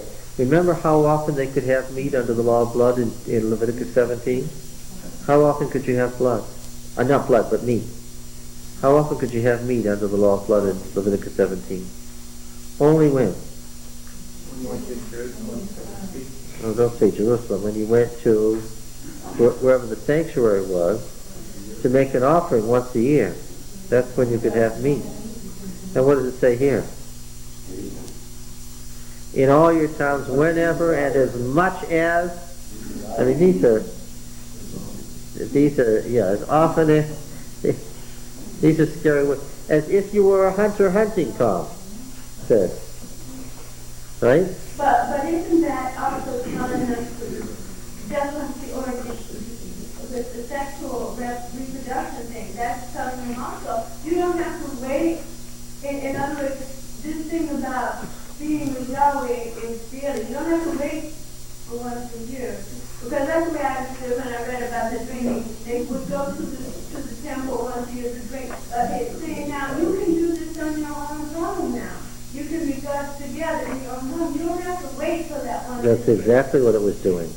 It was spreading out the religion because of a very obvious thing. What is the danger of the great law of Deuteronomy? What is the great law of Deuteronomy? What great change does it make? Only one place to worship. Only one place to worship. Now, what is the danger? I can understand why they had only one place to worship. It was to get rid of every high hill and every green tree, so that they wouldn't be making their cult places where the old Canaanite cult places were. Okay, that's good. Now we're going to not have worship at all those fertility sites. We're going to have one place where Yahweh makes his name to dwell. But what's the great danger? If you live away from that site, what has just happened to your life? It has become secularized. Why? Because you don't have a place of worship anymore. Now Deuteronomy corrects that. A lot of the things that could be done only at the central sanctuary are now what? When we read through the code. Are now permissible in those places. So the fact you can have corporate worship where? In your town. The only thing you can't do is you can't have fertility rites and you can't sacrifice. Because sacrifice should only be at Yahweh's altar. But that's okay. Why? Because you'll go there how often? 3 times in the year. when the work is done, between the harvest. All right. So it's 8:1. All the commandment which I command you this day, you shall be careful to do, that you may live. Now this is another, how do we get onto this? By pointing out that there were days in these covenant ceremonies. And these sub-sermons are days when different issues are treated in the sermon. The normal covenant ceremony was how long? 8 days. How do we get 8 days? The Sabbath, and you end with the Sabbath, you observe both Sabbaths, you got 8 days. You be careful to do, that you may live and multiply and go in and possess the land which Yahweh swore to give to your fathers. And you shall remember all the ways which Yahweh your God has led you these 40 years in the wilderness, that he might humble you, testing you to know what was in your heart, whether you would keep his commandments or not. And he humbled you and let you hunger and fed you with manna which you did not know, nor did your fathers know, that he might make you know that man does not live by bread alone, but that man lives by everything that proceeds out of the mouth of Yahweh. Your clothing did not wear out upon you, and your foot did not swell these 40 years. Know then in your heart that as a man disciplines his son, Yahweh your God disciplines you. So you shall keep the commandments of Yahweh your God by walking in his ways and by fearing him. For Yahweh your God is bringing you into a good land, a land of brooks of water, of fountains and springs flowing forth in valleys and hills, a land of wheat and barley, of vines, fig trees and pomegranates, a land of olive trees and honey, a land in which you will eat bread without scarcity, in which you will lack nothing, a land whose stones are iron, and out of whose hills you can dig copper. And you shall eat and be full, and you shall bless Yahweh your God for the good land he's given you. That sounds nice, doesn't it? After you hear all that, you say, well, let's go. Huh? Take heed lest you forget Yahweh your God by not keeping his commandments and his ordinances and his statutes which I command you this day. Lest when you have eaten and are full, and have built goodly houses and live in them, and when your herds and flocks multiply, and your silver and gold is multiplied, and all that you have is multiplied, then your heart is lifted up, and you forget Yahweh your God, who brought you out of the land of Egypt, out of the house of bondage, who led you through the great and terrible wilderness with its fiery serpents and scorpions and thirsty ground where there was no water, who brought you water out of the flinty rock, who fed you in the wilderness with manna which your fathers did not know, that he might humble you and test you to do you good in the end. Beware lest you say in your heart, my power and the might of my hand have gotten me this wealth. You shall remember Yahweh your God, for it is he who gives you power to get wealth, that he may confirm his covenant which he swore to your fathers as at this day. And then there are 2 verses that are generally agreed to be DTR2 that are about the what event? The exile, of course. Now, chapter 9, verse 1.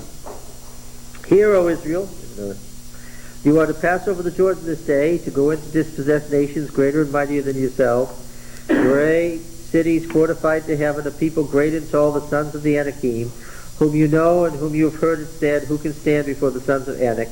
Know therefore this day that he who goes over before you as a devouring fire is Yahweh your God. He will destroy them and subdue them before you, and so you shall drive them out and make them perish quickly, as Yahweh has promised you.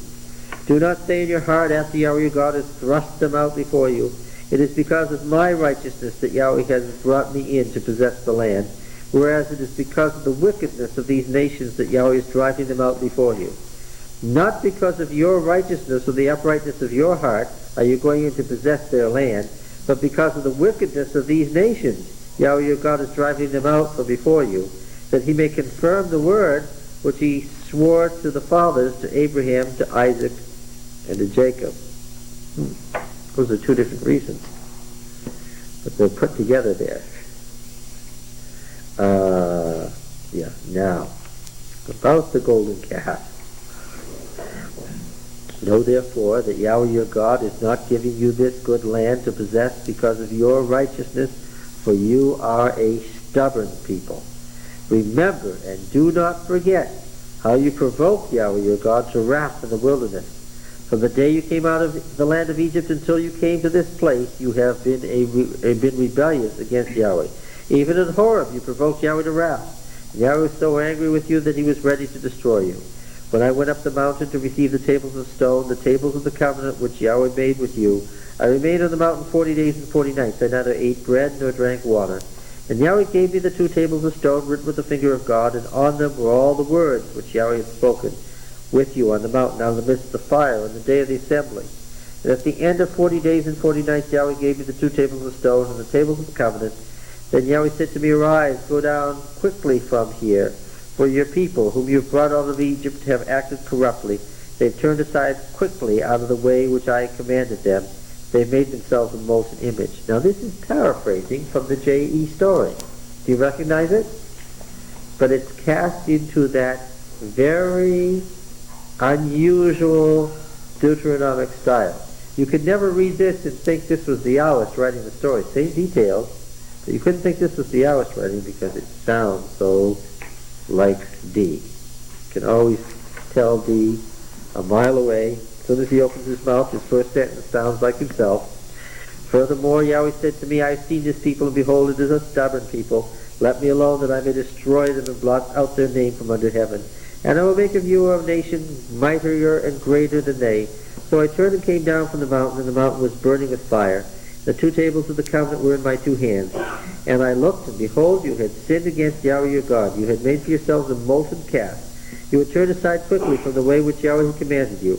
So I took hold of the 2 tables and cast them out of my hands and broke them before your eyes. Then I lay prostrate before the Lord as before 40 days and 40 nights.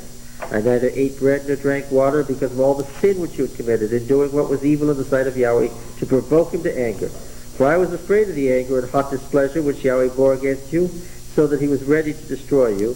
But Yahweh hearkened to me that time also. And Yahweh was so angry with Aaron that he was ready to destroy him. And I prayed for Aaron also at the same time. What did I tell you before? That is what? That is D's one only mention of Aaron, and it's not flattery. The Aaronite priesthood could hardly have appreciated this way of being treated in the covenant ceremony. Then I took the sinful thing, the calf which you'd made, I burned it with fire, I crushed it, grinding it very small until it was fine as dust, and I threw the dust into the brook that descended out of the mountain. The burning, crushing, and grinding, and throwing is in exactly that order, in exactly those words, originally from, anybody know? What? No, it comes from the Baal epic. This is what you do with the grain god. You burn the grain, you crush it, you grind it, and you throw it into the ground so that what? It will grow. At Taberah also, and at Massah, Kibroth-Hattaavah, you provoked Yahweh to wrath. And when Yahweh sent you from Kadesh Barnea, saying, Go up and take possession of the land which I have given you, then you rebelled against the command of Yahweh your God. You did not believe him or obey his voice. You have been rebellious against Yahweh from the day that I knew you. That's his summary. So I lay prostrate before Yahweh these 40 days and nights, because Yahweh had said he would destroy you. And I prayed to Yahweh, O Lord God, do not destroy the people and heritage, whom thou hast redeemed through thy greatness, whom thou hast brought out of Egypt with a mighty hand. Remember thy servants Abraham, Isaac, and Jacob. Do not regard the stubbornness of this people or their wickedness or their sin, lest the land from which thou didst bring us, say, the people of the land, because Yahweh was not able to bring them into the land which he promised them, because he hated them and has brought them out to slay them in the wilderness. For they are thy people and thy heritage, whom thou didst bring out by thy great power and outstretched arm. And Yahweh said to me, Hew 2 tables of stone like the first. Come up to me in the mountain, and make an ark of wood, and I'll write on the tables the words that were the first tables which you broke, and you shall put them in the ark. So I made an ark of acacia wood, and hewed 2 tables of stone like the first. Catch this. What has become of peace, Ark of the Covenant? What was it? What was it like in peace? Describe the ark. Huh? Yeah, and one part of it was all gold. What was that? The mercy seat, yes, and the attached cherubim were solid gold. The mercy seat was 5 inches thick of gold. Well, mercy seat was Luther's name, right? The cover, the kapot.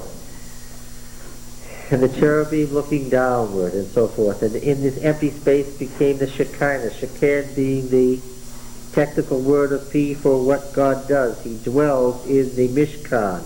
The Mishkan being the dwelling place, the sanctuary. Okay? Where he tabernacle. Okay? What has happened to all that here? Yes. I look in vain for any gold. I don't find any cherubim. I don't even have a mercy seat for Luther to teach Romans out of Deuteronomy for. What do I have here? I have a simple little wooden box. What do I have were all the other implements? Along with the ark, what else do I have? Well, the ark was needed to be housed, so what else did I have? Yes, I had I had the $150 million tabernacle, right? With its 85 tons of gold and so forth. And what has happened to all that indeed?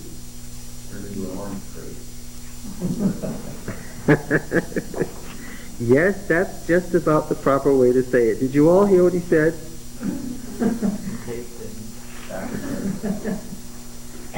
Yeah. What? This side up?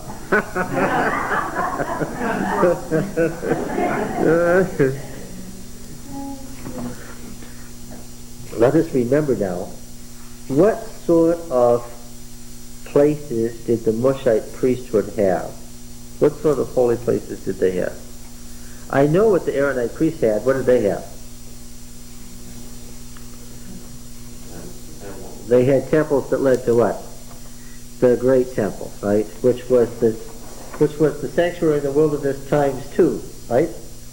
We've already said the sanctuary in the wilderness times 2 was exactly times 2 was the temple in Jerusalem, and your 87 tons of gold becomes 190 tons of gold, and there it is, the great shrine. What sort of places did? What? A tent, yeah. They weren't city dwellers. They were what? They were Bedouins. And they had a tent shrine. And inside the tent shrine, what did they have?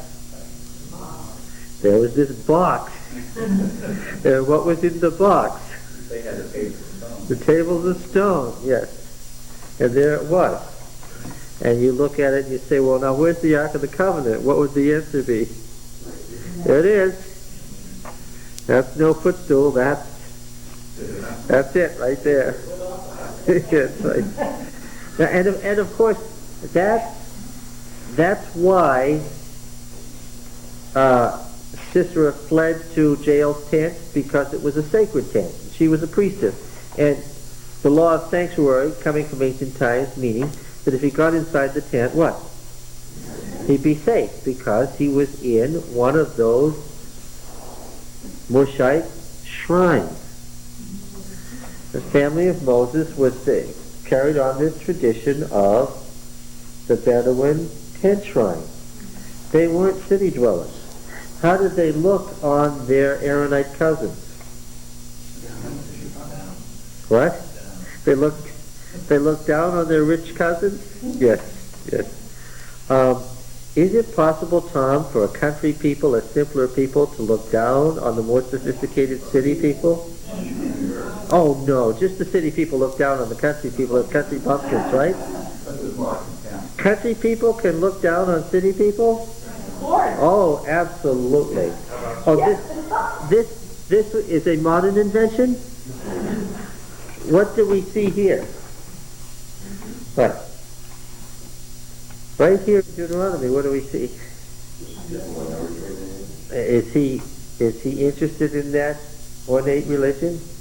Now this is a religion that's much more, what sort of religion do you get? It's agrarian, the people come 3 times a year on the agrarian cycle. What sort of religion is this? They go to the local tent shrine where the Lord made his name dwell? Oh, yes. Not only are we talking about the struggle between the Aaronite and Mushite priesthood, we're also talking about the struggle between city and country. But see, that's why they would say, go and be merry, drink and eat, because in the country we know how to do that. In the city, you're always worried about how much money you're going to use. In the country, we work hard and then we be merry. At the harvest, yes. And, well, so what you're saying is you like this religion better than the city religion of P? Of course. I never had the impression before that it was such a vast territory with these 2 different kinds of religions. It was, because remember that most people lived and died within 50 miles of the place they were born. And you inherited the land that was yours. To walk the 150 miles, well, a lot of people didn't do it unless they were in the army. How far away, say, was Shiloh from Jerusalem? What is it, about 40 miles? On foot, how long is that? Well, 3 miles an hour. Yeah, a couple of days. 40 miles? Yeah, 20 miles a day, it was a good walk. Yeah, I think so too. Especially since when they walked, they didn't walk by themselves. What did they have with them? What? Pack animals and what else? Children. If you're going to go with the 2-year-olds, then what? Yeah, it's not going to be a fast journey.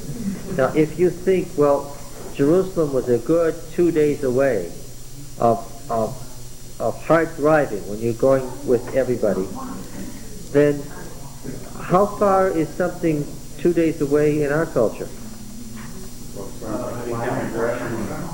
Yeah, but the point is that in 2 days I can be in Antarctica, or I can be to Kathmandu. I can get to the Himalayas in 2 days. I can get to central China in 2 days. 2 days is what? That's as far as you can go today. After 2 days, you've got to turn around and come back because you've gone as far as you can go. So when you think of over the mountain, 10 miles away, could be a lifetime away in the ancient world. And also, over the mountain 10 miles away on the side road, not only did you not get the influx of all the cultures, the army went where? The army went down the road to do what?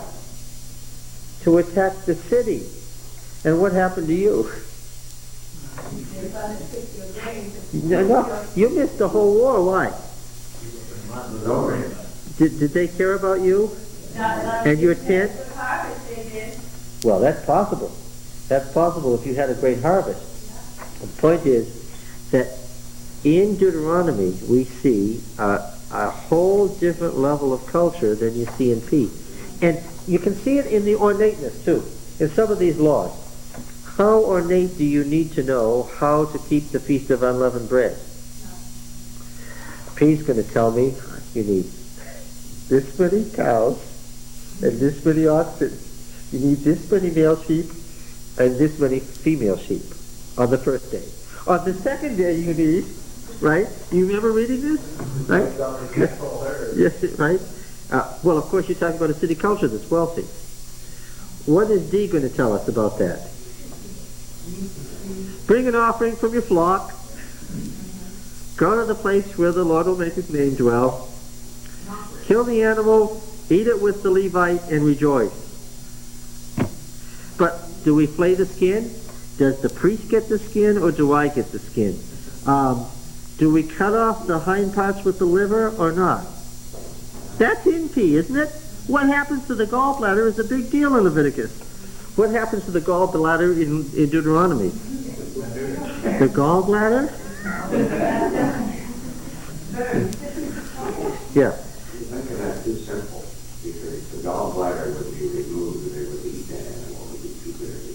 I know, but see, in Deuteronomy, they don't care. It's not mentioned. In Leviticus, it's described every time. In Deuteronomy, exactly.